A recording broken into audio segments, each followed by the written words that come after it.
Hey, hunting family, you are tuning into the Tracks and Tackle podcast, brought to you by Menser Outdoors. Hey there, hunting family. It's time to give a shout out to a company that's been keeping our communities moving since 1995. I'm talking about Interstate Garage Doors. For nearly 3 decades, Interstate Garage Doors has been the go-to choice for comprehensive garage door services in South Central PA, as well as the surrounding Hagerstown, Maryland, and Martinsburg, West Virginia areas. And get this, they're not just any company. They're veteran-owned and family-operated, with a proud history of serving both residential and commercial clients. Their professional technicians are the real deal, offering top-notch installations from industry-leading manufacturers and expert repairs for all garage door makes and models. From residential garage doors to overhead doors and openers, Interstate Garage Doors does it all.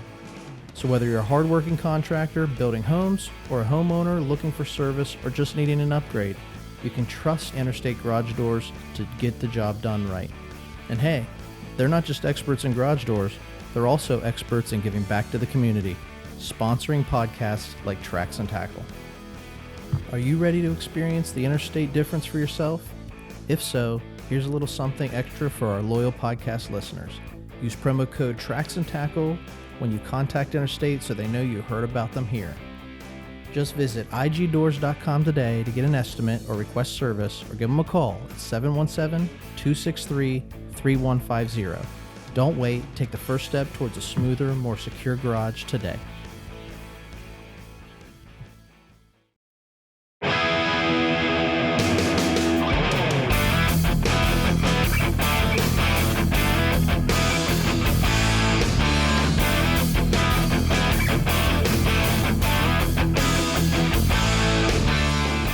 Hey there, hunting family. Welcome back to another exciting episode of Tracks and Tackle.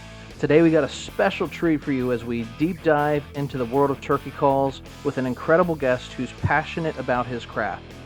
Joining us in the studio is Jason Rohrer and his son Ethan. Jason's a true aficionado with a fervent love for turkey hunting and a knack for crafting his own calls. But Jason isn't just any turkey caller. He's got a collection that would make any hunter green with envy. And he's even had the privilege to rub some elbows with legends in the turkey hunting industry. Today, Jason's here to share his wealth of knowledge with us, from the different types of calls to the intricate art of using them effectively.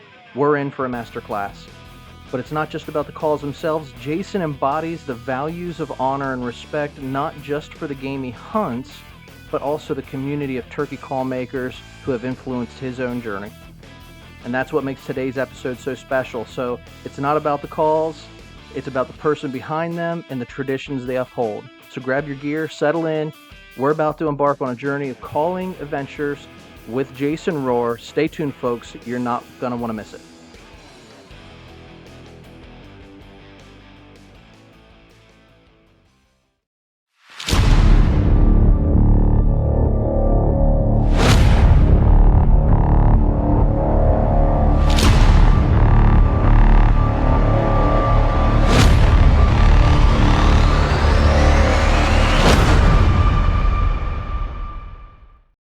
Hey folks, welcome back. Tracks and Tackles. We've got another riveting episode here. We are with Jason Rohrer and his son here, Ethan. They're turkey hunting enthusiasts, they're call makers, call collectors, avid outdoorsmen, and they just love to be out in the woods when they can. Excited to have them on, learn a little bit here about turkey call making and a little bit of what is out there to learn from. So, Jason, how are you doing today? I'm great. Thanks for having us. Yeah, happy to have you guys on. We love turkey here, and we love talking about the outdoors, so it's good to have you two on and just take some time here and get behind the camera. So, a question I don't think we ever really got into, but, what started your journey with hunting? I'd have to say my father and my grandfather started that. I remember just being a little kid, 6, 7 years old, chasing rabbits on my grandfather's farm. Moved on to deer hunting. Had a couple bad experiences missing my first couple years, but once I shot that first one, it just excelled from there. I just found peace being in the woods, Yeah. Like it was like a tranquility type thing. Just, all the nature. You never knew what you were going to stumble upon or, see or experience, So it just became a passion. And I enjoyed that time spent with my family, my father and uncles and stuff like that. Yeah, just memories made.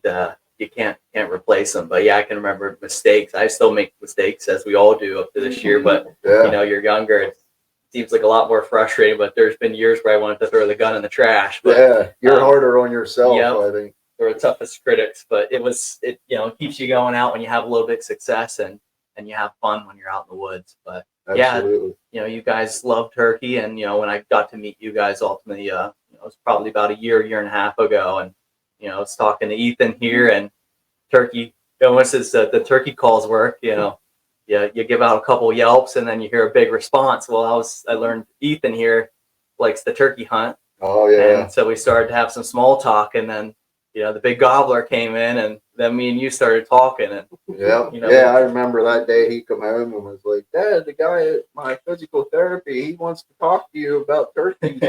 I'm like, "Oh yeah, absolutely," He was all excited about it. Yeah, so it's a blast looking back here. But I think as I talk to you more, just learn about your passion for call making and call collecting. How did you get into that? I can't per se exactly. No, it was long before that. What really got me into it, I guess like 89, 90, I got, basically, I mean, we fall hunted when I was a kid prior to that. Never really knew much about calling, or knowing what to do in the fall other than we'd break flocks up, stumbled across them. And, if we got into a turkey, we got into a turkey. It was always like, you look forward to that for Thanksgiving. Back then you could, shoot them prior to Thanksgiving. And then I ran into a guy at a job one time, and I kept hearing him on this mouth call, running this mouth call nonstop. To most people, practice when you can. Would get on their nerves. But to me, it was like, man, I need to go talk to this guy, So I got to talking to him, and he's like, "Did you ever spring gobbler hunt?" I was like, never tried it. He's like, "Man," he said, you gotta go out with me sometime." So we went out, place over in Perry County, some farm he knew, and literally I'll never forget. I watched this gobbler. I mean, it basically came across two fields, crossed a hard road, under a barbed wire fence, and then hung up in a yard or in another field about 85, 90 yards away from us. Would never come no closer. But man, it just did something to me, and I'm like, I will never not do this, Right. Like I'm just glued on this. And then I started finding interest in how the way calls were made, what made them kind of click to get the sound they were producing out of them and things like that. So I just started buying calls, not to tear them apart or anything like that. Just, every call has a different sound to them, no matter what you're using. So it just started buying from there was a catalog. It's still a website now that you can buy from, but it was called Midwest. So I started buying, calls from people here and there out of that book. And then I started finding out about all these custom call makers, like I've just started researching, people from Pennsylvania, and just found out, because I was always passionate about Pennsylvania call makers. So I just started trying to focus on collecting calls from that older generation, like stuff that really wasn't on the market anymore, but it was still out there. So I just started going from there, and then it just got crazy. Like I fell in love with custom calls and all the uniqueness about them, and just the way people designed them, and it just fascinated. It still does. I mean, Right. It's it gives me goosebumps just talking about it. I enjoy it that much, and there's not a day goes by I don't play some type of turkey call. I mean, it's they're everywhere in my house, so it's kind of hard not to focus on picking one up and running it. Right. Yeah, you can't walk by one and not want to touch it. But No. it's pretty neat, kind of just where you go about it, because we like to say, you got bit by the bug. Oh and then yeah. you're hooked. Right. So for me, last summer is bass fishing, and then a little before that it's turkey. But bass fishing you can fish all the time, basically, besides the winter when it's cold. Right. So talking to you about turkey and getting to talk about it more and more gets you, that itch to get back out. So get more into turkey hunting because from youth I never really did much of it. I went on a time or two with Dad, but it wasn't anything special. We were a big deer hunting family, so now that I'm getting out more turkey hunting and it's warmer, it's nice to get out. You can move around. You can make noises. Yep. I'm getting more passionate about it. My call collection, going to stem from you guys, but maybe you're going to turn me into a little bit of a monster. And there is no rehab for it, I can tell you that. I'll tell you. So I'll jump in here because what you said about like getting started, like doing fall turkey and stuff. Yeah. So like I grew up not being a turkey hunter, and I'm probably, I hunt turkeys, but I'm not a turkey hunter like some guys like yourself are. Yeah. But there's something about because I was going archery hunting one fall with my family, and where our cabin is, there's a mountain road that sort of winds up through to get to our cabin on the top of the hill, but there's a gate at the bottom. Mm-hmm. You got to unlock the gate, and there's a flock of birds at the gate, and they were walking up the hill, and I knew right where they were headed, which maybe 200 yards from where our camp was. So we whined and got everything and got up to camp and had the shotguns with us. So we went and we broke up that group. Mm-hmm. And once you got them busted up, oh man, then it's fun. Yeah, because they're trying to reconvene and things like that. And that was my first experience. I shot a hen in the fall. Yep. And I thought I was something else. Like these turkey hunters tell me how hard it is. This isn't that hard. But since then, going out and learning a little bit about the sport, trying to figure gobblers out. There really is.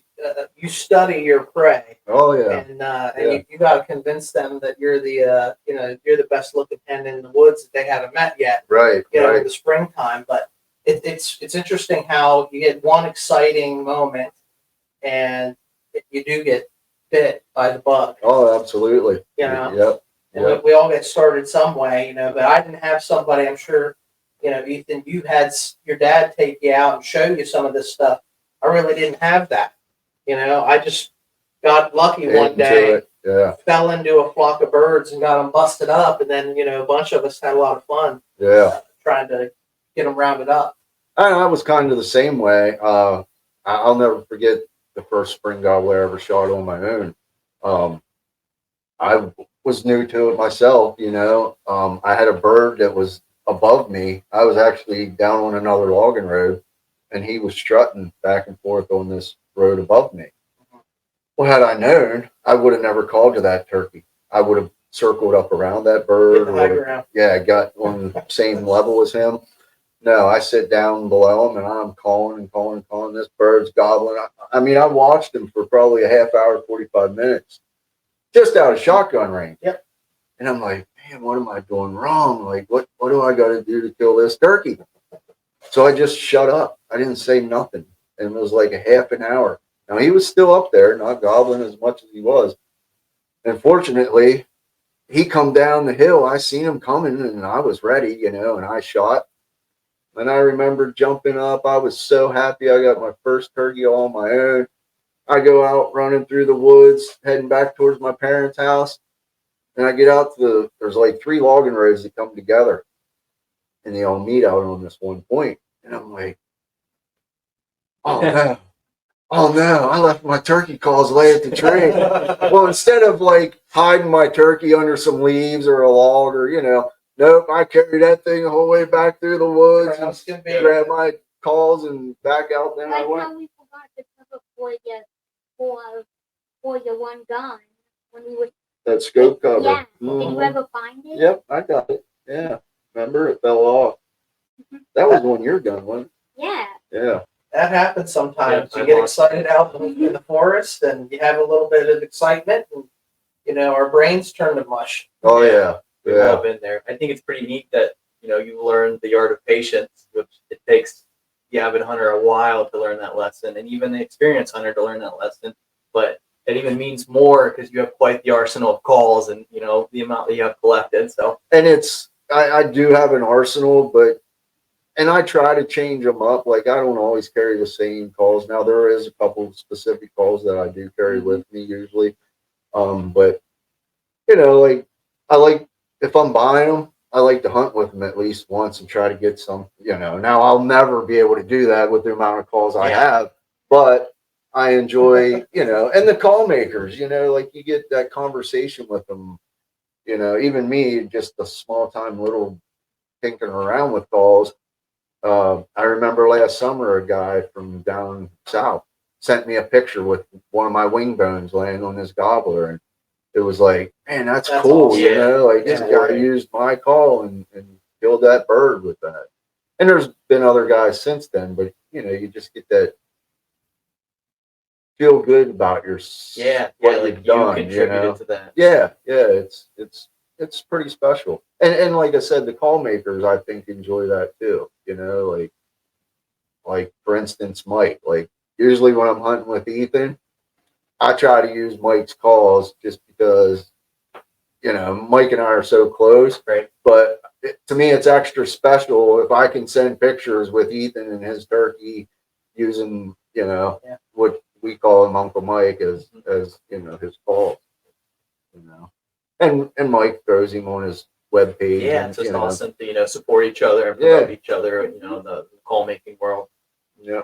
Yeah, that's it. We as a community, one of the things that we always talk about is how do we promote one another and cheer one another on. Yeah. Because some guys are just so competitive, and I'm competitive by nature. Yep. But I want to win whenever I go out and I'm going up against whether it's an animal or any type of sport or whatever. Yep. I want to be successful, but how do we, as a hunting community, really encourage one another and press one another on? So one of the things I want to do is I want to get photos before we leave. Don't let me forget to take pictures of these interesting calls, because yes, it's a functional tool. Yeah. But it's also a piece of art. Oh yeah. You know what I mean? I think you said earlier, no two calls are the same. No. They all, to me, I have a pretty good ear. I mean, I'm not the best caller in the world, I will say that, but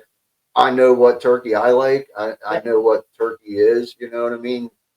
Now, can I produce that all the time? No, but I do enough that, like I was saying earlier, I think for me, calling less is more. I mean, I've heard, you get out there and you hear these guys and birds just started gobbling on the roost, and this guy over here is blowing an owl hooter, and then he's blowing a crow call, and then he starts cutting on his pot call, and that bird's going to answer him, but he's still up in the tree. 9 times out of 10, that turkey's kind of like, I look at it as they live in the woods 365 days a year. Their neighborhood. Yeah, I'm in the woods a couple, months out of the year. They know what's going on, I mean, I've been fortunate, not saying that I don't sneak and kill turkeys out from under somebody, but I've been in spots where I've been above them turkeys. They were down here, like I said, going crazy, like they've never killed a turkey in their life. And I've made 1 or 2 calls and have killed that turkey. Legendary. Yeah. I mean, it's just, I think you can overcall a lot. I think a lot of guys do overcall. If you spend enough time in the woods, especially hunting turkeys, you figure things out like that. You know what I mean? Well, it's just like anything else, any other subject that you study. Oh, absolutely. The more that you understand how that bird works, like you're sharing your story about that first bird or one of those birds that, it was coming. Yeah. And when you actually witness, I heard a guy tell me one time when I first got started, he said, if it's that bird's day to die, he's his time's up. Oh yeah. You know what I mean? Yeah. But then there are days where they just are not going to come in. Mm-hmm. It has to. Oh yeah, you feel like giving up. There's been days, I mean, I spent days and hours in the woods trekking, and couldn't even find a gobble, and then you go back out a day later and it's like, what the heck? Somebody, just what they do to them, It just stopped the birds. Yeah. So, so tell me a little bit about how you got into making the calls. Like, I guess your first call. What did you start out with? I mean, well, I had a guy that I met, and I guess it was 2016. His name was Lee Bowles, and it was one of those things where I got invited to just go to a barbecue restaurant with some turkey call guys, just like a group like us. yeah. We get down there and I run into this guy, and he was in a wheelchair. I never met the guy in my life. And I remember he got out of his car and introduced himself, and I introduced myself, and he was like, "Come on, let's go in, we'll have a beer."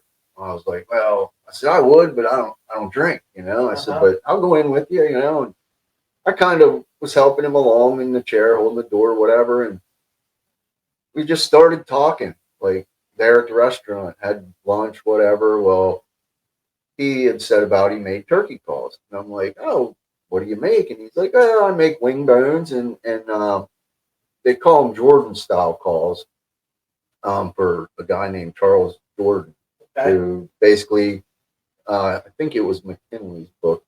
He writes about they take two pieces of river cane, and then usually they would use like a hen bone for a mouthpiece, and then he would wrap it in like sinew, keep it airtight at those joints. Well, Lee made these types of calls, just a little different style, I mean, there's a lot of guys that do it now too. But he said, "Well, I'll make one of these for you, and I'll send it to you." And I'm like, "I never played one of them, And he's like, "Well," he said, "I'll kind of go over with you what to do."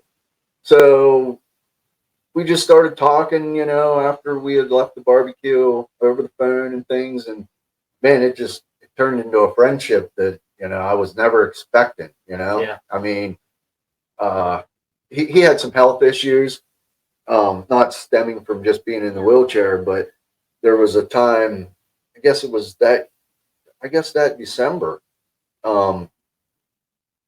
he had sent me a call already. We just, continued to talk over the phone. Well, I knew he had to go in. He had to have some type of surgery. Like I said, I only known him for like 3 or 4 months. Well, it was Christmas Day, and we got up, Rebecca and I, with the kids, and Went through hiking. yeah, I said about, all right, well, what other than the kids just opening the rest of their gift, or not opening the rest of their gifts, but playing with them, I said, well, let's run down and see Lee, and I'll never forget, like, he was just so taken aback that I took the time on Christmas Day to go visit a guy that I really never even knew. And yeah, I mean, he even told me that many a times, So we just became really, really close. Like, I mean, we'd talk every day pretty much.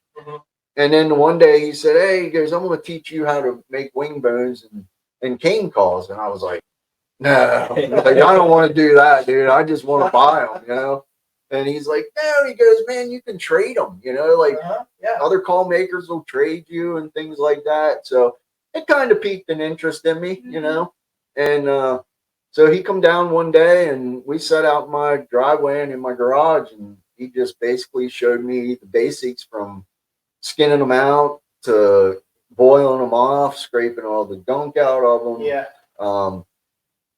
Didn't give me like specifics on, how much to sand off, how much to let it there. Kind of gave me a rough idea, but it's all, to me, I think it's still all trial and error, because there's so many variations in the bone. Well, that's what I was gonna. I mean, that's one of the questions I got rolling in my head here. As I listen to you talk, Jason. It's, even though like there are specific types of calls that you make. Yep. There's got to be like a ton of variation between, because there's no two bones that are exactly like, no two calls that are exactly like. The woods aren't. Yeah. I mean, there's more dense woods. The way you do it versus the way the next guy does it might be slightly modified. Yep. Oh, absolutely. So it just he started teaching me how to do that, and then he showed me how to put like well, I have some examples here. Yeah, break them out, man. That's the way. There's 3-piece bone call, just like what's in your arm, Yeah, same things in a turkey. so fascinating to look at because like we said, just such an art just to realize that you're gonna process that. Yeah, and like I said, I think I look back as like I was saying earlier about back in the Indian times. Not that I'm no Indian, but I'm fascinated with all the history about anything that I can find out about history wise when it comes to that. Like I've seen guys have pictures of wing bones they dug up. Wow. Like artifacts that now they're not, of course, together. There's like maybe the midsection or like the end bell, but just to see that stuff is like just fascinating. And then this one is an example of a what they call a Jordan style call. It's just 2 pieces of cane, pieced together. Used 243 casing. Let's see that. And then a mouthpiece, which I use snow goose bone, which it makes just as good of a mouthpiece, if not better, in my opinion, than a regular hen bone. And these are more, I can get more of them than I can a hen bone. Right. I mean, a lot of these guys down south, they can't even get hen bones because they're not really allowed to shoot hens in the fall like we are here in Pennsylvania. Right. So, but yeah, I mean, and then it just kind of, I don't do it as a job or not. I mean, I probably have some guys right now that are like, hey man, where's my call? It's been close to a year, but I do it when I'm free. Yeah. And like, I mean, like now we're busy with my daughter's cheer and, Summer, yeah. It's summer. Family's important. Yeah. So, and I never wanted to turn it into something like I felt obligated that I had to have it done by a certain time or, I don't know. I think I have 3 at home right now that I know the ones I got a guy that he's a big Clemson Tiger fan. So I'm going to wrap it in orange and maybe put something else on it. Yeah. Cool. Yeah. So, and that's, then my buddy Mike Lapp, he's basically most of his calls are on there. Just I brought some variations of stuff he makes, but he got me started on making a scratch box, which I just spent a day with him one day down at his house, and we spent the whole day cutting lumber. Yeah, you gotta start somewhere. Yeah, like I mean, I've known Mike for probably about the last 6-7 years, and I never considered how much work is in just cutting lumber and pieces. Now he makes a variety of calls, but I mean, just like box calls, I mean, if you make however many box calls a year, you got to cut them blanks out. You got to cut the lids. You're making your own parts. Yeah. Yep. Everything. Yeah. So like I said, we tinkered around that day, and he sent me home with a bunch of lumber, and he's like, "Here, go home and make scratch boxes." And I'm like, "Oh, all right. Well, yeah, I'll try and figure it out." So it's just a walnut striker, a black limbo box body. This is what they would call a Cost style scratch box, made basically like the style Neil Cost would have made back in the day. So that's basically what you got there is like hollow box with a little bit of space for the air to exit. Yep. There's like this is your soundboard, and you can thin them down. Get a little bit of different sound out of them, things like that. I was gonna say like the thickness of that, along with the friction. Yeah, or even the striker itself can make a difference or make a difference. Crazy because I didn't realize this world was out there. Well, this is blowing my mind here because this is definitely where my pick rate. Yeah, turkey call. I think and to think something, I mean, I've killed a bunch of turkeys with a scratch box. I actually have a cedar scratch box a guy built for me back, I think it was like 92. And it's just, I mean, I carried in one of the old plastic soap containers. Right. You put it right in your shirt pocket. But man, the turkeys just love it. There's something about it that, they can't resist it. And that's another thing. Like when you find something that works, it's like it's like fishing. You find that bait that works. It's Yeah. hard to go off the something else. It is, you yeah. know? But there's times where, like the last couple of years, I got more into hunting with the yelpers and wing bones and cane calls and trumpets and things like that. And they actually say that using a call like that, that sound will actually travel further than like a long box or a pot call. You would think with a paddle call, everybody thinks of paddle calls, which they are mostly made for locating. I mean, you'll kill turkeys with them, but they're loud. You know what I mean? But they've actually done studies that proves that sound coming out of that trumpet, which it's basically like a horn.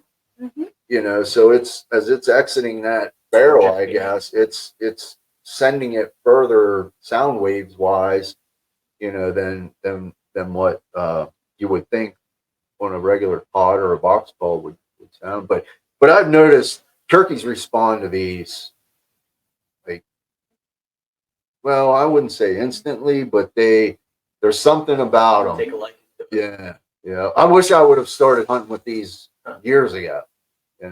I mean, We might have to change our tactics. Yeah. In the woods, you're opening up a whole new world to us here, Jason. and it's with these.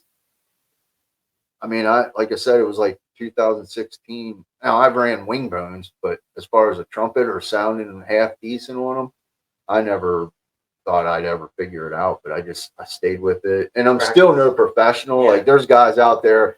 I mean, they sound like pure turkey.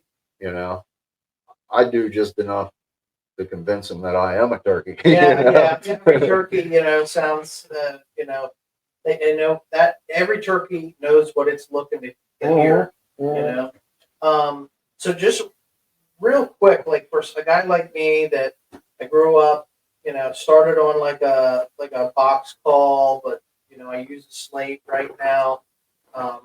I've used glass and but just take me through like the different styles that you got laid out. Yeah, absolutely. And walk us through that. Yep. Yeah, like I said, this is like this one's a little unique because they would call this a trumpet, a turn trumpet. But the guy who built this, if you can see, it actually it's like hexagonal. Yeah. So it was still machined on a lathe like that, but it's just, something unique and different.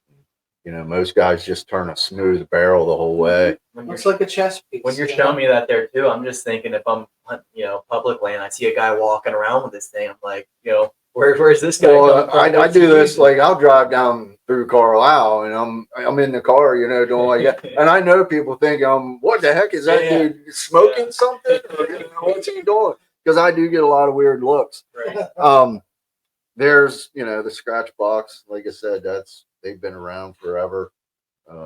Just basically a striker, and that's your playing surface is that, and then that's what produces the sound.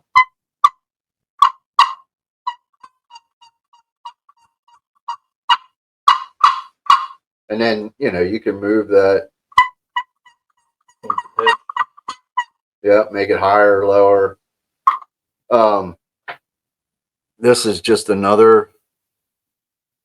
This is basically like a trumpet also. That's a springbuck horn with buffalo horn mouthpiece. Yeah, that's awesome. Yeah. That's a nice, really unique one right there. That's a nice piece. Yeah. This is what they would consider a tongue call. This is this is the body of the call, and then this is your playing surface.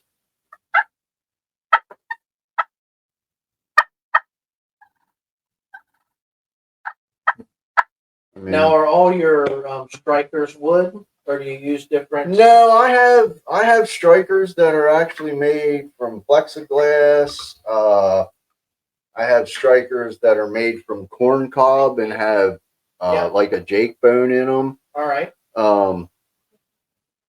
I have carbon fiber strikers that have like antler on the end of them. Mm-hmm. I mean, I have all kinds of strikers. It goes back. It goes back to like what works. Right. Yeah. And like I said, I mean, I have, not that I'm saying this to be like, but I collect so much that like, there's times I forget things that I have, Sure. like I try to inventory everything, but then I'll be, looking around one day and I'll be like, oh man, I forgot I had that call, It's a good problem to have. Yeah, listen, I got a wooden striker and a carbon striker, and I'll lose them in my turkey bag. Like, I don't know where I put it. Yeah. So, like, I can only imagine, Yeah. for a Well, like I client. said, carrying like them wind instruments, that's all you got to carry, really. I mean, I can throw that around my neck. Yep. I Not going mean, anywhere. just carry it under my shirt and don't have to worry about, Well, not that I don't worry about losing it. sure, but it But reminds come me. over here, buddy. It reminds me of like guys that are duck hunters and Oh, goose hunters, and they got multiple calls Yeah. around the neck, Yep. and that's sort of what it reminds me of, these air instruments where you're blowing into them. No, you don't blow on them. Actually, you draw air through them. You pull it. Yeah. Yep. It's like, See, I don't even know. I heard a friend of mine say one time, it's almost like drinking a milkshake.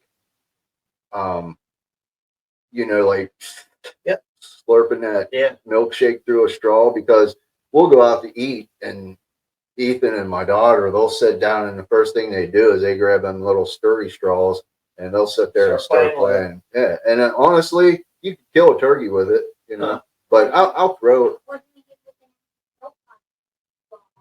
Yeah. Mm-hmm. Bud, come back over here and sit. I'll just do like some basic Yeah. questions.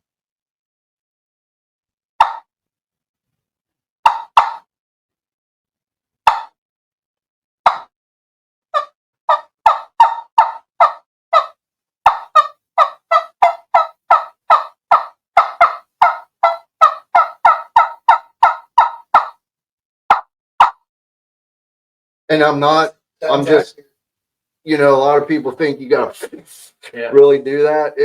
If the call's made good, it don't take much air at all. I mean, you learn to breathe through your nose, draw through your mouth, but they're very unique. I mean, there's something about them. Yeah, it's very cool. That, I mean, I had a cabinet made.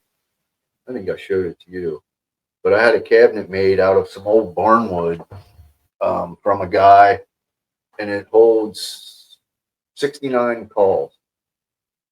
And when I had it done, I wanted it to kind of resemble an outhouse, so we made it real skinny and tall, put like a metal roof on it, Mm-hmm. and then I had a piece of glass in the front door, and I had a crescent moon etched on it. Mm-hmm. And of course, I put LEDs in it and everything. So, like, that whole cabinet is nothing but those air operated calls, and that's just what I can fit in there.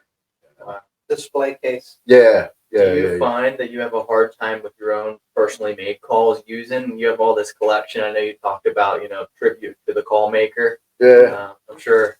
No, not really. I mean, I've killed turkeys with that wing bone right there. All right, that's gotta be so rewarding too. I use my calls, but I mean, it's one of them things where I like using my other buddies' calls too. Do you prefer to use a buddy's call versus or somebody? There's a guy that builds trumpets like that, and the other year, it's actually made out of pink ivory. Okay.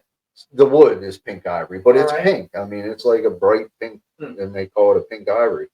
Well, I got it like right before I went to Maryland turkey hunting last year, and I got on these birds. There was 5 gobblers we put to roost that night, and I hit them that morning with the box call, and they responded to it, and they came a ways, but I couldn't finish them off. I felt they were a little too close to be getting real loud with that box call, so I just pulled that trumpet out from under my shirt, and I kind of just tucked it down and baffled it a little bit off, and I made like 2 plucks. Now, it was like 10, 15 minutes later, but next thing you know, I see them starting to sneak up through the woods, trying to circle around me. Well, the second one didn't make it. So, but of course, when I like to take pictures and find unique Sure. spots and things like that. So I ended up throwing the trumpet in the picture and sent it to the guy. And, I think I know they enjoy that type of thing too, because, they'll post pictures of it or, things like that. They share it with other people. So, Like what I like hearing is it sounds like you guys are a tight niche and yeah. building each other up, kind of what you highlighted in the beginning. Just trying to highlight each other and. Yeah, me personally, I mean, yeah, I know a lot of deer hunters and things. A lot of people get excited about deer hunting and things like that, but I don't think you'll find a better group of people than turkey hunters, honestly. Yeah. And I'm not saying there's not bad eggs in the bunch, There's always there's outliers. Yeah, but I mean, like, I'm friends with a guy. He does a thing on Facebook. It's called Turkey Call to Action, and all it is like, say there was a girl that had cancer, a brain tumor, something like that. Well, they reached out to call makers, donate a call. We're going to raise money for this little girl and help her parents out and things like that. You would not believe the people and the money they were able to help give back to this little girl's family. And, so it's like, that's giving me chills thinking about it, but it's like, where else do you find things like that? Just the generosity and the heartfeltness that these people. I say the pendulum swings both ways, Jason. You know what I mean? Like the good to the bad. Like you said, there's always going to be some bad apples out there. Yeah. And like that's just the world we live in. Oh yeah. And there's some people out there give you the shirt off their back. Yeah. And that's great. But what I think we talked about this before we were rolling and recording. Like attracts like. Oh yeah. And you got if you're good natured, good heart. I think people that appreciate the outdoors, hunters, huntresses, like we're God fearing people, most of us. Right. Yeah. We're most likely. Speak for myself. We were raised, we were mentored, we were taught right from wrong. Yeah. We got some sort of moral compass. Yeah. And because of that, you do esteem other people higher than yourself a lot of times. Yeah. Absolutely. And that's a beautiful thing about the sport, because even with we were talking on an episode, I don't know, a few episodes ago, where some people broke into a cabin and they stole some mounts and some furs and things like that. Yeah. You're going to have those type of people in the world, but that's not who I run around with. Right. Yeah. You know what I mean? Yeah. That's not who I swap stories with. Right. And I hear you saying the same thing. You got a good group out there that you're networked with. Yep. And so that's giving back and sharing what you got to share. Like even us asking you to come on and teach us a little bit. Oh, I was what happy. You know. I was more than happy when he mentioned about it. I thought, heck yeah, I'd love to do something. We just need a reason to get together and hang out. Yeah, absolutely. Yeah, and anything involves turkey calls, I'm all part of. Right. Yeah, just reaching out. Almost whether it's asking for help or just saying, hey, it just goes a long way. But yeah, just over the fall, like, I don't want to blow this guy's phone up, but it's getting closer to turkey, and then it started coming around. It's like I gotta text them, and then here we are, and I know our relationship's only going to grow. Oh yes, yep. Well, that kind of reminds me of a story. Call making friend of mine, when he first started getting into it, he had broken a box call that he had, and he thought, well, I can build one of these. And he said he went to the sportsman show and he tried talking to a guy about, helping him out, getting him involved in building the box call. And the first guy really didn't want nothing much to do with it. He was like, you'll never make it, blah, blah, blah.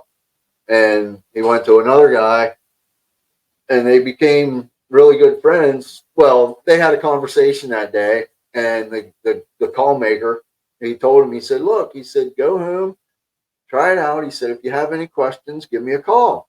And my buddy said, man, he goes, I bet he regrets ever telling me that. He said, because I called him every day for like 2 months till I figured, trying to figure it out. But yeah, I mean, I think the turkey call maker community, there's just such a heart they have. you know. I mean, they've done things for Ethan, you know. I remember back when he had like his first or second eye surgery, they were calling me, sending me, you know, hey, I want to send a call to Ethan, blah blah blah, because they knew I was into it. Yeah. He had already killed a turkey or two, and I'm like, I mean, I was so overwhelmed by it, like I felt like I need to do something back for them. You know, like it was becoming not too much, but like I just felt like I almost felt like I was taking advantage of them people. You know what I mean? Yeah. You just And wanted then- to reciprocate. And then the guy, yeah, he told me one time, you know, because I was always like, hey, what can I do? I'll pay you for it. You know, I never wanted nothing for free. And the guy told me one time, he said, look, man, he goes, if they want to give that to your son or you, he's like, accept it and let it be. He said, because I think sometimes you might upset them or insult them by them wanting to do that for you. So I just stopped, you know, I mean, I tell them thank you, appreciate what you've done. But I've just learned not to, you know, if they want to give them something, I'm going to keep my mouth shut and, you know, let them, that's something they wanted to do. Yeah. You know what I mean? It took me a while to realize that Pay that it was, forward moment. yeah, yeah.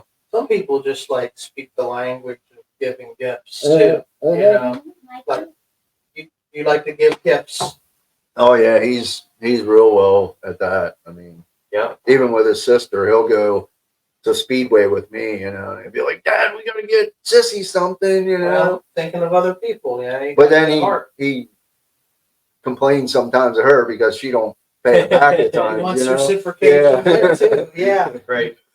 Well, I mean that's really, you know, the heart of what the community piece that to this, you know, what we're doing. I know Yeah, you said, you know, you didn't want when you got into making calls, you didn't want it to be a job. You Nah. didn't want and that's what we're doing there too, right? Yeah. Yep. Go ahead. I was going to say, you know, that's part of the, you know, what we do here is, you know, we're just trying to make memories, yeah. hang out together, and Enjoy. if it ever becomes a job, you know, the podcasting and the recording and the editing and stuff, we'll probably quit. Yeah, yeah, You know, yeah, but yeah. as long as we're hanging out with one another, making memories with each other, we're meeting, you know, guys like Different you. You know, people. like I'm introducing him to people I know. He's bringing in, you know, folks Yeah, that he knows, Yeah, yeah. and we're learning something too. Right. You know, I think I'm a believer that you can learn something from every person you meet. Oh, absolutely. You can learn good stuff, and you can learn not good stuff yeah, too. yeah, You know, yeah. but I've learned probably, I say like a lot of the things that I learned by doing the wrong way, Yeah. because then it sticks A with mistake that, yeah. you. Yeah, it sticks with you. Like I'm not going to do that again. Yep, yep, You yep, know, yep. but at the end of the day, the networking, camaraderie, the community, that's what we're all about. And we're just trying to document the memories. I was just telling Jason, like, if this ever became like a job, we'd stop doing it. Yeah. Yeah. You know, Oh, Just have absolutely. fun, you know, just a straight No, conversation. I think it's interesting. Yeah. You know, I mean, you know, we're in a small town. You get to sit and talk about. I mean, yeah, I know a lot of people, but how often do you get to sit and really like talk about what you enjoy doing, or Yeah. You have to make time you're to do it. collecting? Yeah, You yeah, know, yep, yep. so like like captured what we talk about, what, you know, our logbook right. up at camp. You know, every time we go up to the cabin, we, you know, write down what happened, what went on. Yep. There's some Oh, truth in that, not some truth sometimes. Yeah. But we're just almost catching an audio version now. You know, the template. Your kids will be able to look back on it when they get older, and it's going yep. to be out there. Well, that's why I'm so passionate about getting him.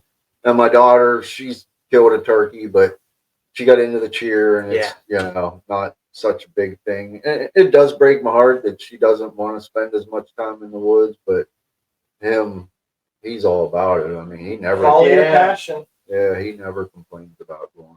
Yeah. Sweet. I mean, we like to go out looking for mushrooms, and you know, we use that as time to scout for turkey sign and things like that too. So, I like being outdoors.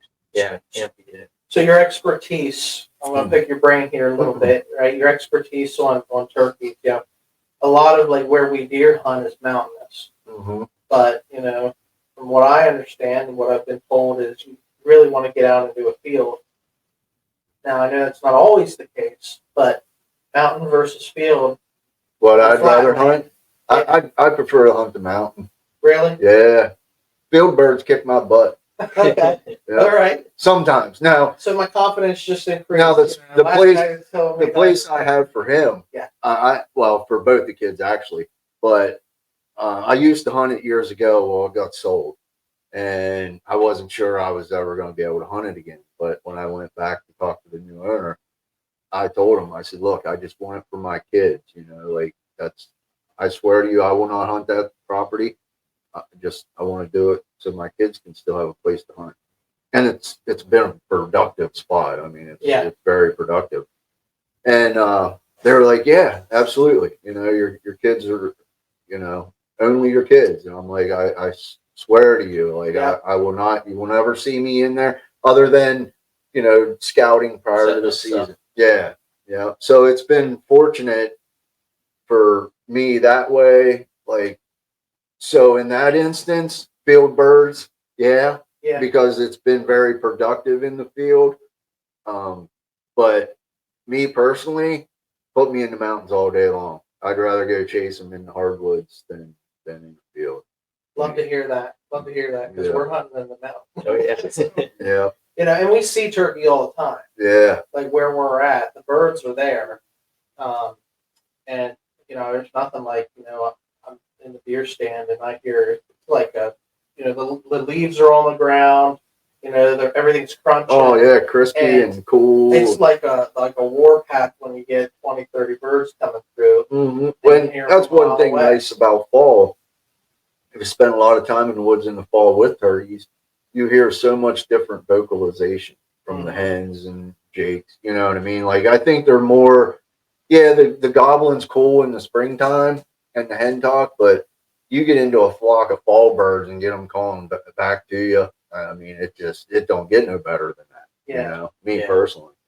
I mean, so what about of all the different calls, do you have a preference? Like if you had one call? Nah, I can't. It's hard. Yeah, I can't really say that. I can't say that I have one call. Whatever call works that day is what I prefer. That's the right answer. You know, if there was a test. I mean, there's been times I've tried 2 different pot calls, different surfaces, different strikers, couldn't get a response, and I pick up a scratch box, you know, and it's like, oh, a little gobble, and I'm like, well, don't answer that, you know. So I just put the pot calls away and go to work with a scratch box. We just interviewed, you know, another buddy of ours who does a lot of turkey hunting, and we were talking gobblers and hunting turkeys and stuff. And I don't know if this made it to the podcast or if it was just us talking, but he was just saying about, you know, I don't even know the whole story, but this call was like the awfulest call that he thought he was listening to another hunter. He's like, man, that is the awfulest turkey heard that I ever heard. And it was a hen. And it was a bird. Yeah. Oh, yeah. You know? And so you just, what you think they sound like, it might be different with the next bird. You know, the next bird you kill might be sound a little bit different. Yep. I think a lot of it, like when you're calling to the turkey, you want to give them kind of what they want to hear, and you want to have realism to it. Yeah. You know, cadence. You know, I mean, anybody can go out there and just yelp, yelp, yelp, yelp, yelp on a call. You know, but like I said, my opinion, the less calling I do, the more productive I seem to be. Yeah. You know, now I'll play the waiting game. You know, I don't mind waiting. Like if that bird don't respond to me within a half an hour, I still kind of know he's there, even if he's not gobbling to me, because most of the time, if he's going away, he's going to gobble eventually. Sure. And they'll sneak in on you. You know, I mean, they're being hunted every day of their lives by some kind of predator usually, so they're always cautious. You know what I mean? Yeah. That's what I know. People say, "Oh yeah, they're dumb." Well, they get lucky and kill a couple turkeys. You know, spend a lot of time in the woods with turkeys. Turkeys ain't dumb. Yeah, they're scared of everything. Yeah. Oh, absolutely. I mean, they're scared of everything, and they're going to respond with caution. Yep, absolutely. Now, you get lucky. I mean, there's times I've seen turkeys come running 300 yards across the field, full bore, spear swinging back, you know, and they're committed. Like that's their day to die, you know, like you said earlier. They have it in their mind that that's it. But once you experience that type of and a lot of guys have done this for a little bit of time. They've had that moment, you know, and it might have been unique to them, but they've had that moment where that bird's coming and he's on a straight line, he's on a rope. I think that shifts something in them. Oh, And absolutely. you get the bit by the bug. Yeah. Now you're really getting into it. I know you've had some success, but you know when it comes to scouting and getting guys like Jason on and just talking turkey and everything, you're really starting to embrace this a little bit more. But from like a scouting perspective, like what kind of tips would you give? I just look for a lot of scratchings. I'm not one to do a lot of calling pre-season. Like I very rarely ever call the turkeys prior to the season, just because I don't like to do that. That's not me. I'd rather just go listen and let them go about their daily business, and I can pick up enough from that. I look for scratchings. I look for feathers, roost trees. I mean, I'm always eyes on the ground, focusing on tracks and which directions they might be going, what they might be feeding on. There's many things that kind of play a factor in it. But like I said, I'm not one to. For one, I don't like other people knowing I'm in the woods. Right. Especially when I'm turkey hunting, because there's nothing more frustrating than somebody walking in on you while you're trying to work a turkey. You know, I mean, it happens to everybody, but I'd rather just. I don't like to make a sound until I know I'm in the position that I'm ready to make that sound. And I've learned that the hard way. A lot of years of failures. Making a call here, moving over here, and he gobbles back down where I just left. Within an hour of me moving. So I've learned. I try to take it as slow and progressively slow as I can take it until I feel comfortable that I'm ready to call and I'm ready to make my approach to that turkey. So loaded question here. When you're doing some mountain hunting and you're mobile, you say you call and you wait. If you hear a bird, you'll wait more than half an hour. But how is your approach if you're not hearing birds and you're moving around? You walk a mile and then call, wait a half hour, walk another mile. Do you have a structure? Do you have a plan, or you kind of wing it when you're out? Yeah, I kind of probably just wing it. I mean, like I was telling you the other day, I try to locate as many turkeys as possible. I mean, that way, if, say I'm in the middle of the mountain and I only have so many acres to hunt there, if I'm not hearing turkeys there, I'll leave that spot and go somewhere else. Just, now if I'm like in a national forest or something like that, I'll just, like you said, just walk a certain distance, maybe give a call or two. I mean, a lot of times you strike birds 10 o'clock after than that, you're going to 9 times out of 10 kill that turkey. You got a better chance, I would say. Yeah. Because most of the time the hens have already left them. Yep. Like the other day we went up, he had just won a new 22 rifle. And we were at a NWTF banquet actually, and he won a 22 semi. Well, he wanted to shoot it, so we ran up to my parents' house the next day, and we're walking up towards the woods to set the target up. And I'm like, whoa. And he's like, what, Dad, what? I'm like, just be quiet.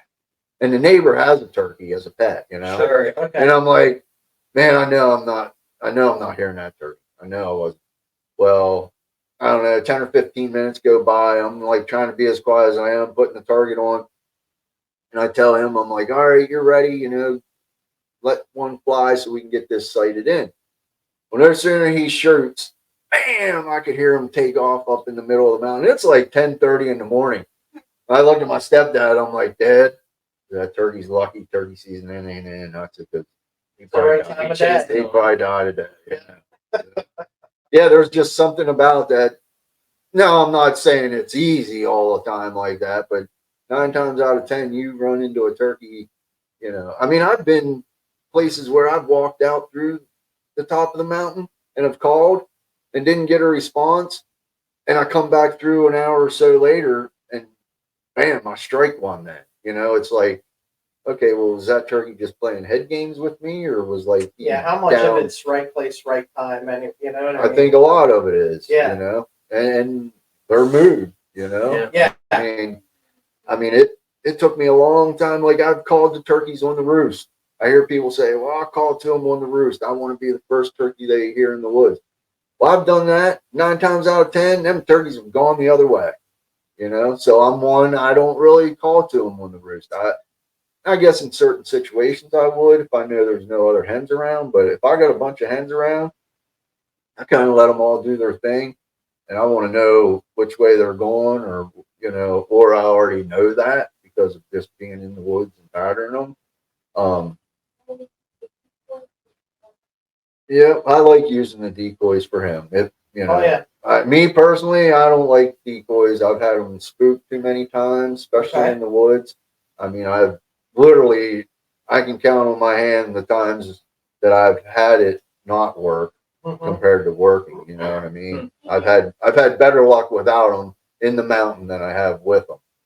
You know, and then there ain't nothing like seeing a gobbler coming through a open hardwood forest and 75 yards away, he sees your decoy and he runs the other way. You know, it's like, Yeah, like man, Gotta be frustrating. if I would have never put it out, you know. that's what we do. Like I think you said earlier, like we're our own hardest critics. Oh yeah, And yeah, we yeah. second guess everything. Like when things don't go according to plan, we second guess everything Yeah. that we did. You know? Especially when it comes to me turkey hunting. Play like, that what if game. You know, what if I did this or what if I did that? But like I said, with decoys, I like them for him because it keeps the bird. It kind of gives the bird something to focus on, so that he can be more focused on what he does. Yeah, You know. that's good. Yeah. From a I guess new hunter's perspective, somebody's getting into turkey hunting. Like, what advice would you give to the whether they're young or whether it's an old guy that like myself? But I'm not old, but I'd say been just hunting a while, but never put my hands to patience. it. I think patience, and overcalling. Like I said, I think a lot of guys call too much. You know, I'm convinced in my head that if I call to that turkey and not, you always kind of listen because turkeys will fool you. You know, especially like up in a tree, they'll gobble facing that way one time, and then they'll turn around and they'll face you. Well, that throws that sound off to the point where you're like, man, I'm second guessing myself. How far is that turkey? You know, so I don't ever get real excited. Like I said, I don't call to them a lot on the tree. So like I'll kind of wait till I know they're on the ground. And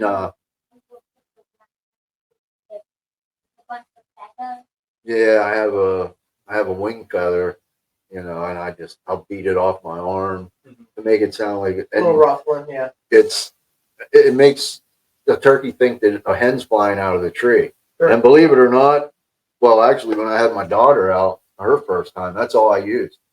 I had my hat. I didn't have the wing feather with me. Yeah. I took my hat off my head and I went beat it off my arm. And we could see the turkeys up in the tree. There was 3 of them. Them turkeys sailed, flew right down in the field. And of course, she was only 7 years old, so I had decoys out for her. And they walked up there and like 25 yards away. Yeah, she smacked it. That's awesome. It's one of those things. About what? Oh yeah. Well, of course it was like 10 minutes after legal hunting time. I mean, it happened that quick. So I told him, I said, come on, because there was another spot I knew right down the road. Not that I'm greedy, but I thought, well, we got plenty of time. And he's like, no, Dad. He goes, I was happy enough watching my sister shoot a turkey. Oh, so to me, that makes me know that I'm teaching him the right things. Raising him right. Yeah, because it didn't have to mean that much that he had to go shoot another turkey or take a chance of getting a turkey when he had just witnessed his sister do it. Well, that's awesome, Ethan. Yeah. Yeah, because it was funny because we were in the blind and I had spent countless hours just watching the turkey, you know. I mean, I actually have them gobbling right off the tree the night before she shot him, you know. But I had a 99% plan.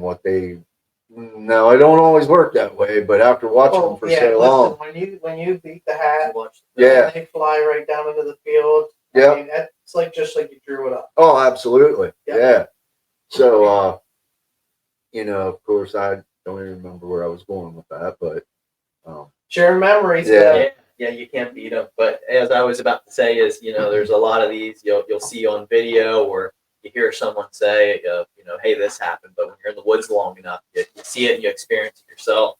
So it sounds like the amount that you spend in the timber and in the fields, you have these experiences, and it's just awesome just hearing from you. Oh yeah, you can just dive into the detail with it. Yeah. I can see it happening. Like I said, I mean, I just enjoy just listening to them, watching them. I think wild turkey is like one of the most beautiful animals that ever was created.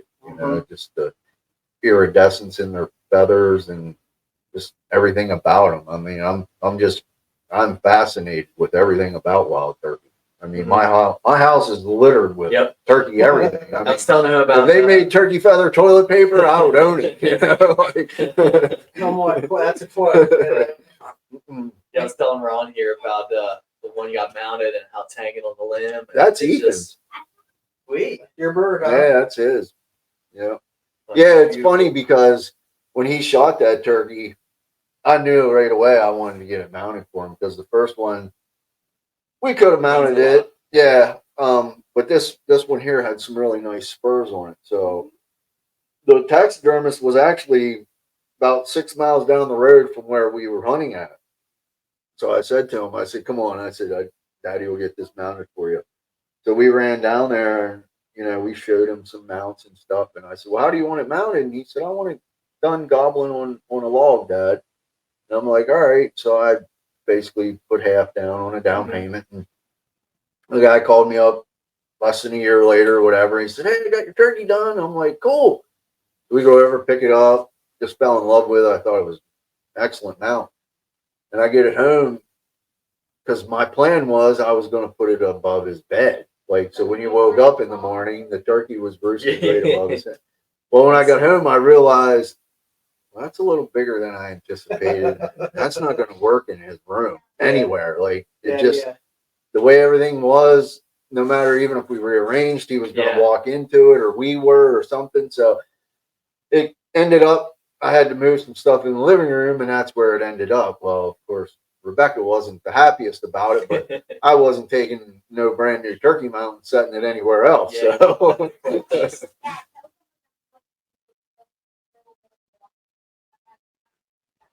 Oh yeah, he fell asleep on the couch one day, and I took a little water and I drizzled it on him and his hair and stuff. And he wakes up and he's like, Dad, what is that? And I was like, I think that turkey just peed on your head. Did you believe in me? No, he didn't fall for that. Oh man, well that's really these are the things that the memories that you share. Right. You'll remember something like that. Your dad pulling your leg like that. You'll remember that for many years. Well, he talked about that story on that interview we did in Georgia that the guy asked him about one of his memories, and he was like, I liked watching my dad because he shot one last year with a 410, and we stretched it. I mean, I told him it's either now or you're not getting a shot, and it was probably 52 yards, and he hit him pretty good too. But of course, turkeys, they like to move and take off. Well, as soon as I saw it like making any kind of inkling of getting away, I unzipped the blind, boy, and I beat out across that field. Well, I come back and he's just dying laughing, and I'm like, what's so dang funny? And he's like, you, Dad. He goes, watching you run across that field. I said, well, that turkey wasn't getting away from your dad. That's something I didn't realize in the bird that I got.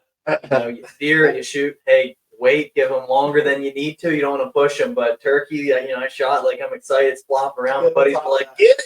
Yeah. So, did this run like, am I supposed to be doing this or not? But it's exhilarating. It's quite the rush. Oh, man, I still love deer hunting, don't get me wrong, but I'd much rather spend it in the woods chasing turkeys than a day of the week. It's not the same. Nah. I mean, it's it's unique to what it is, and I got I think, myself, because I really enjoy it. That's why we're sitting here talking turkey, Yeah. because we do enjoy it. Oh yeah. But it's just like anything else. You get into it and you have a little bit of success, and that itch. It makes you feel good. Yeah. It really does. I mean, And you can connect. You're connecting with the outdoors. You're connecting with nature. yeah. It's springtime. It's not freezing cold out. No. Like deer seasons. And It's cold and and for me, like I like getting other people involved in it too. Like Mhm. I mean, I've not just taken him, but I've taken other kids out and gotten them their first turkeys. And then turned around and made a wing bone call out of that turkey for them as a gift. Very cool. So it's and then something like that. It's like they'll have that as long as they keep it, and it's like they'll look back on that 20, 25 years from now, whatever, and be like, I might not be around then, but they'll be like, man, I remember Jason taking me out. And I know for a fact they'll remember everything about that hunt. You know what I mean? Like just like you do. Like you kill a big buck, you remember everything about that hunt. Yeah. You already have plenty of memories that you don't even realize that you got, but there's plenty of stories. Oh, he tells me stuff, and I'm like, what? I don't remember that. And he's like, yeah, Dad, you remember? And then he'll explain in more detail, and I'm like, oh, yeah, I do remember. Well, that's, we'll sit down and we'll talk, and stories get mixed up. Yeah, I mean, he'll be like, this is what had happened. You were there, and the things that we retain. Yeah. It's unique to each of us. Oh yeah. Well, that's like my father. I was only 16 years old and he died of cancer. He was only 35. But the last deer hunt him and I were on, I mean, I have that etched so hard in my head. It was, back then you were still allowed to shoot 3 inches. Sure, yeah. Legal. Anything 3 inches was legal.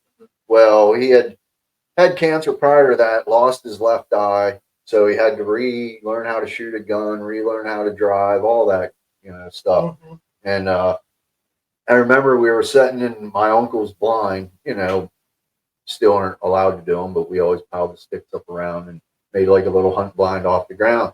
And it was always a hot spot. Like I used to get so mad because my uncle, he'd be done hunting by 8 o'clock every year, already kill a buck. And I'm sitting over there like, just 1 year, let me set that spot. Yeah. So my dad and I, I think it was probably the first Saturday we went in there, sat down. I'm like 14, maybe I think it was.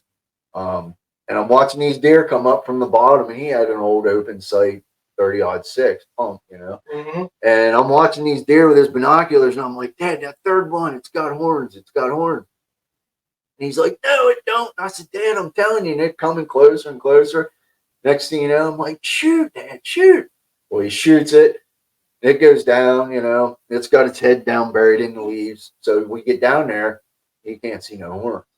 And he's like, oh, man, if this thing don't have horns, he goes, you're dragging it out, blah, blah, blah. And we're way back in the mountain, dude. I mean, I'm talking, I ain't making it out of there till dark 30. Even then, both of us dragging, we weren't making it out till dark 30. So I'm like, Dad, I'm telling you, I said, you either shot the wrong deer or this one has horns. And I'll never forget, like, he picked the head up then, and you could see them little, one was just barely 3 inches, and the other one was a hair over 3 inches.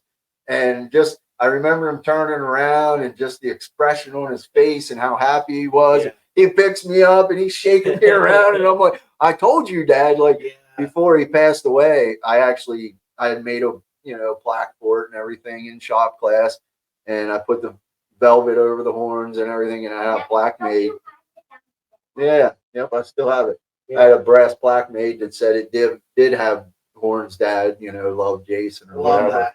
So that was like one of the last things as far as hunting wise I got to do with my father, and like I said, after that I kind of just went on my own because I mean my grandfather still hunted, but I was one I like to go. Yeah, I liked being more in the mountain. Grandpa was older. Now I still hunted with him, but I was more like a billy goat back then. I wanted to go back to our old spot, and my grandfather couldn't make it that far. But then the older I got, I learned, well, it's just more about spending time with him than it is actually hunting or killing something. As we get to have different age, the different ages and stuff, like 14 years old, yeah, you wanna harvest that animal. Oh, absolutely. Yeah. 40 years old, you want to spend the time. Yep. Yeah.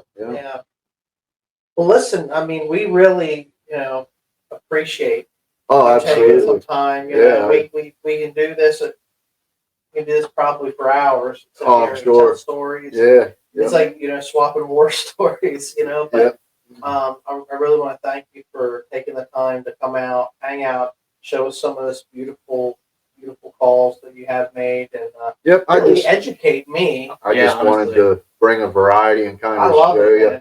I mean, I got cool stuff that, I got a guy in Nebraska, is a good friend of mine. He's invited me out there too, and me and Ethan both, but once again, time just doesn't work out for me all the time. But he makes what they call a nail call, and it's basically a block of wood, probably about 2 by 3 inches. It's hollowed out, and then he takes an old cut nail, what a cut nail looks like, and he drives it down into the top of that piece of wood. So you have the hollow bottom, the nail on the top, and then you have a piece of stone or corian, and you use that as a striker. And you'd be surprised, like the sound of turkey you get out of this call. I mean, it fascinates me. I got calls that are made out of mason jars. They took a mason jar, drilled holes through the bottom of it, put a soundboard in it. The top, they glued slate in one piece and glass in the other, so you can change the surface. You take the lid off, you put your other lid on, and bam, you scratch on that little jelly jar, and there's your turkey call. I mean, that's cool. All these calls, why would you use an electronic one, right? Oh yeah, I mean, I would. They're illegal anyhow, basically. Yeah. But I mean, it's just, it fascinates me that these call makers, just like this horn. You know what I mean? Like this guy just, the amount of work that I had to go into it. He makes, who would ever thunk in a million years you would take a horn and turn it into a turkey call? Well, I don't know who said it. Some old philosopher said the necessity is the mother of invention. Yeah. And we come up with different things all the time, but you know what you're after, and trial and error. Yeah. That's how you get good at this sort of thing. Yep. Like I said, I mean, I live, eat, sleep, and die turkey. I mean, that's I think about that at work when I'm supposed to be programming I'm looking into people's yards, like, is there turkeys out there? Like, I remember a couple weeks ago we went and did a job, and the lady just lost her husband, and we were placing a furnace for her, and she had some old black and white like pencil drawings of turkeys hanging on the wall. So cool.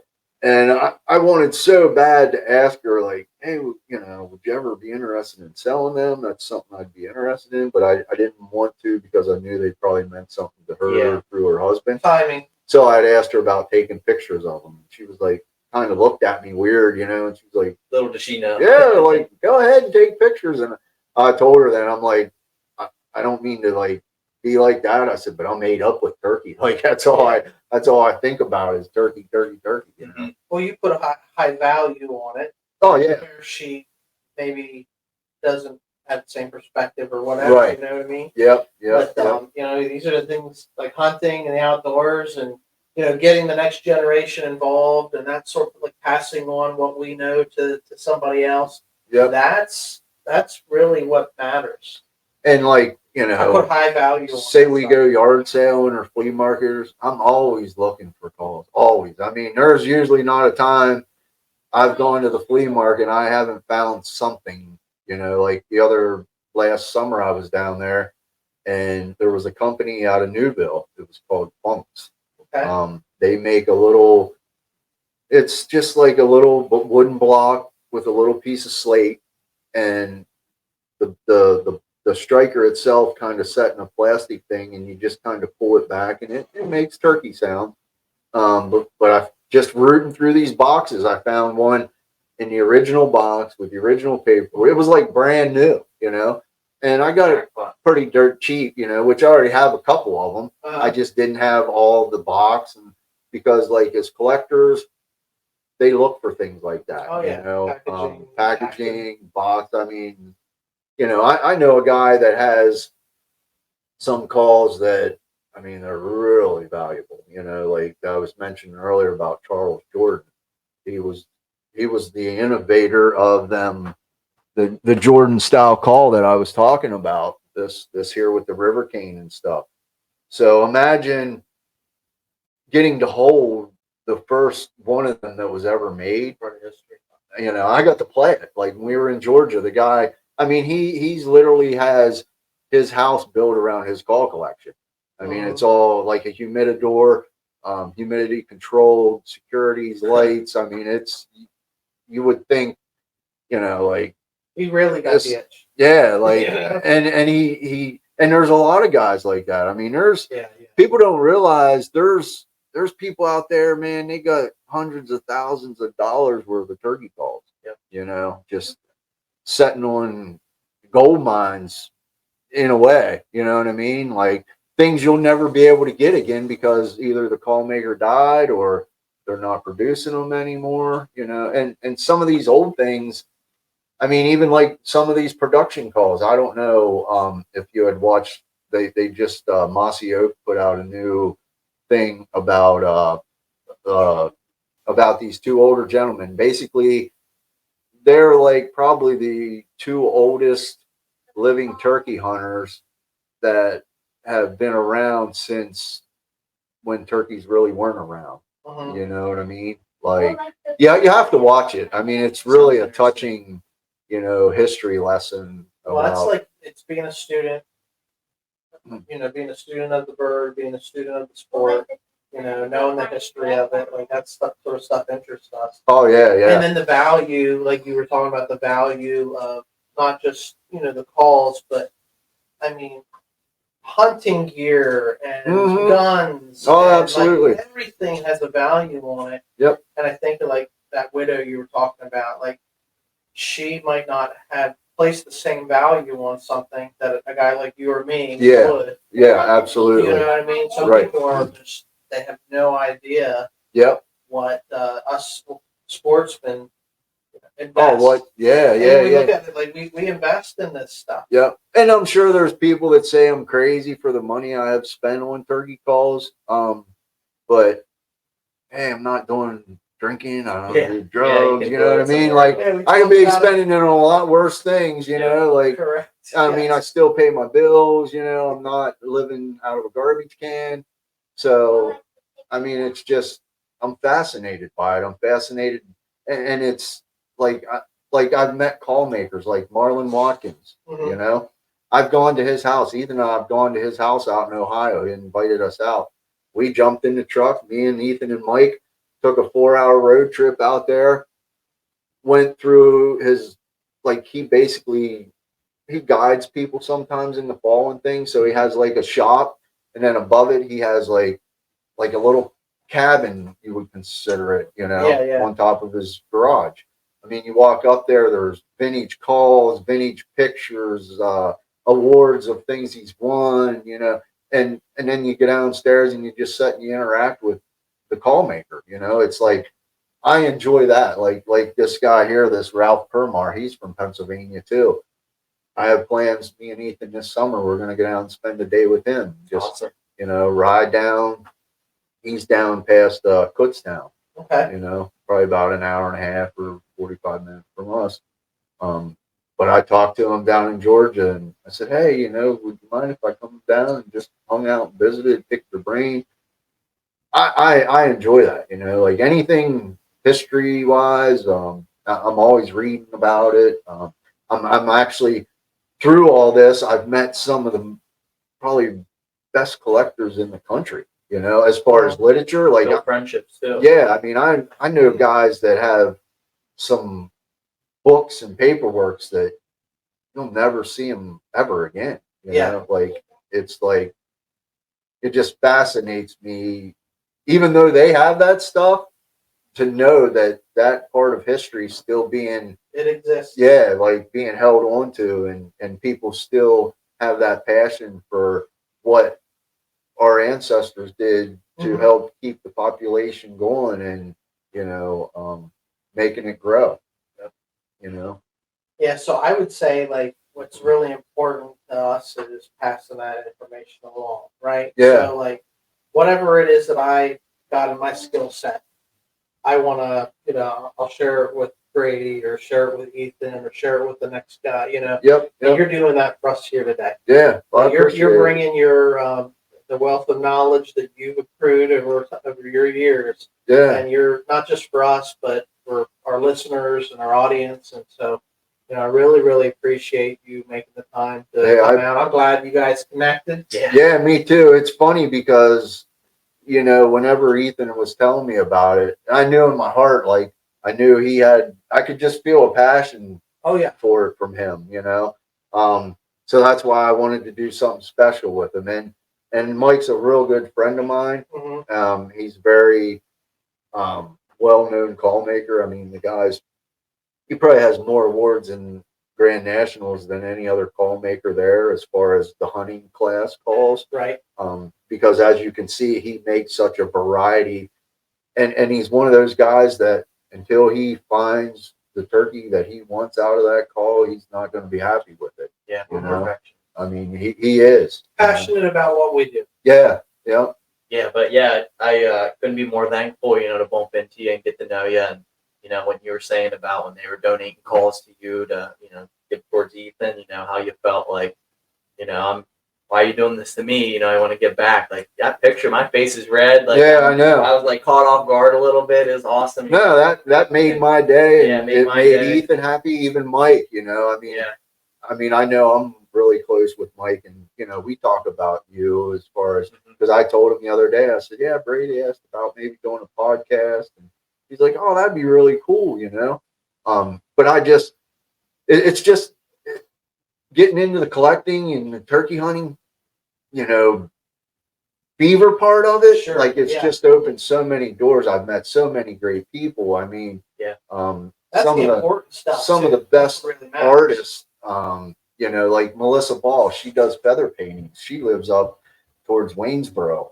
Okay, well, a couple years, well, it's been a good many years ago, but I found out about her, seen some of her artwork. I'm like, man, I got to own some of this, Yeah. So I called her up, ordered some stuff, and she's like, well, instead of shipping it and saving you or the causing the shipping, she's like, why don't you just come up and pick them up? And I'm like, oh, heck yeah, absolutely. Yeah, so we jump in the vehicle and off to her house we go, and it's just like you meet these people, and it's like it's like you've known them your whole life, like. I do. I know exactly what you mean, because we're brought up the same way. Yep. With an appreciation. Yep. For the thing we have a passion for. Yep. Like last past year, I was telling Brady, I think I took a bunch of deer jerk or bologna down there, and I mean we had elk bologna, we had like 5 or 6 different kinds of deer bologna mixed with cheese. Yeah. Just, me and Mike and my buddy Tony, who's another award-winning call maker. From down around Kutztown area. He makes wing bones and Jordans, and he actually just this past year won the Charles Jordan Award with the best wing bone Jordan call in Nashville. That's so awesome. You're competing against some of the best in the whole country, and to win stuff like that. I mean, them guys, they don't mess around. They're putting out the best turkey in their ear, for them judges to determine who got the best sounding turkey in their ears, So they put their heart and soul into it, Love it. Great products turn out that way when you put all the effort in and you reproduce the values that you have towards it. Oh yeah. And I'm fortunate, like I said, with Mike, because I mean, I know he's, you would call him today and be like, hey Mike, I met Jason Rohrer. He was telling me about your box calls. I'd love to get a box call from you. 9 times out of 10, with the way he's so busy, he's probably going to tell you, okay, I'll put you on the list. It might be 3 to 4 years. I mean, I've seen his list. It's they're backed up, like, and you can only build so many turkey calls, Right. So, I'm fortunate because I get to hang out with him. I go places that he goes to sell calls, so I get kind of like first dibs at them. You know what I mean? Now, there's stuff that I don't get, but 9 times out of 10, if I go to his house and I'm like, "Hey man, I like that," All right, well, money talks, It's good. I know it. Yeah, brother. Yeah. Because like when I first started buying a lot of his stuff, I remember there was times I'd post pictures on Facebook and people would be like, "Hey man, I was on his list for 2 years," And I always tell him, I'm like, "Look, I go to where he goes." You know what I mean? Like we used to, well, we still do. They canceled it last year, but there's a place up in New York called Turkey Trot Acres, and they have a small thing in the summer. It's just a secluded little cabin in the wood. The guy, he does a lot of fall guiding with dogs. That's how they got started years ago. Really nice couple, Pete and Sherry Claire, but they do like brick fired pizzas for you all day long. Cool. They'll do like pit roast beef, and all it is just a bunch of guys like us. We get together. There's a couple, 7 to 10 call makers that show up and sell calls, and we just stand around and talk turkey and play calls and socialize. You know what I mean? But It's running the same circles. yeah, it's like, Right? like going to Social Georgia. circles. It's like that trip there. Now, I've never been to Nashville. I'd like to go there sometime. Just because there's people that I've communicated with through Facebook and have become real close with that I've never gotten to hug or shake their hand or things like that, just because it hasn't ever worked out. But I have met a lot of real nice people down in Georgia. I mean, like Lamar Williams, who's from Florida. He's another one that's like Mike. Like his calls are valuable. It's hard to get on his list. Not hard to get on his list, but it's going to take you a little while to get on his list. Guys like Marlon Watkins. I mean, he's built calls for Zinc. And just he has his own design to his own box call, and to be able to go to his house and we could jump in his John Deere buggy and he takes us all around his property and he shows us his duck ponds and just enjoy, just enjoyed it. I mean, there's to me, there's nothing. And then to spend that time with Ethan, because I mean, I know some of the things him and I have done together, he's not ever going to forget. Great. More of the memories that we highlighted. Yeah. But yeah, this was great. Glad we could capture this moment. And I enjoyed it. I think we could be here, another 3 days. We'll have to stay, we'll have to stay connected. Oh, It's yeah. just like anything else, you network, you meet people that, you rub elbows with and stuff. And this has been really good. We'll probably process all the information here, and it'll probably be turkey season until we post this. But we'll let you know. We'll send you the link so you can listen to it. That'd be cool. I just want to thank you. Really. Not a problem. I'm thankful you guys had me here. I was excited all day about it. So are we. I got home. I'm like, man, I want to pack some calls. Because at first I didn't know, and I thought, no, I'd take them along. I'm glad you did. Yeah. Just because a lot of people don't get to see things like that. There's so many exists. variations of calls, and just we'll get some pictures of these and post them and get you like credit for who made these things. But this has been a real education for me. So I appreciate it. I mean, I'm no expert, but I enjoy talking about it. Yeah, I've spent a lot of time around a lot of good people that has helped me because back in the day, a lot of guys were hush hush. I mean, they didn't talk a lot about what calls they were using or where turkeys were at and things like that. And you still have guys like that. Sure. I'm kind of that way. I mean, you're the expert in the room tonight. I don't, I don't go around saying, "Oh yeah, man, well I just seen 5 longbeards down here off line 944." I might tell the kids that, but I don't tell too many people that. Yeah, we tell a lot of people, Ethan. Smart man. All right. Well, listen. Thanks again for tuning in to Tracks and Tackle. You can find us on social media pages. You can find us on YouTube, anywhere you listen to your podcasts. We do appreciate Jason Rohrer for stopping in tonight, and his son Ethan for hanging out and talking turkey with us. We'll get this process posted. And until next time, we just encourage everybody listening to stay wild.